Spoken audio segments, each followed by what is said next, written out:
തിങ്കളാഴ്ച വൈകിട്ട് വി.എസിൻ്റെ വിയോഗവാർത്ത അറിഞ്ഞപ്പോൾ വല്ലാത്തൊരു ഞെട്ടൽ തോന്നി.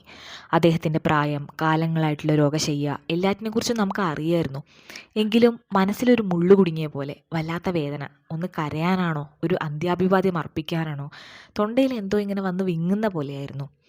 11ാമത്തെ വയസ്സിലാണ് എൻ്റെ മനസ്സ് ഇടതുപക്ഷ രാഷ്ട്രീയത്തിലേക്ക് ചായാൻ തുടങ്ങിയത്. യാതൊരു രാഷ്ട്രീയ പാരമ്പര്യം ഇല്ലാത്തൊരു വീട്ടിൽ നിന്ന് ഒരു കുഞ്ഞു മനസ്സ് സഖാവാൻ കൊതിക്കുന്നു. അതിന് വി.എസിൻ്റെ പോലുള്ള ഒരാളുടെ പങ്ക് വളരെ വലുതാണ്.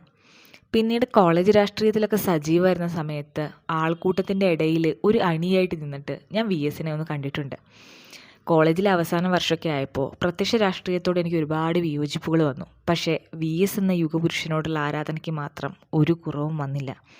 മനുഷ്യത്വം മാത്രം മുൻനിർത്തി പടവെട്ടി പ്രവർത്തിച്ചിരുന്ന നമ്മുടെ പ്രിയപ്പെട്ട ജനനായകൻ.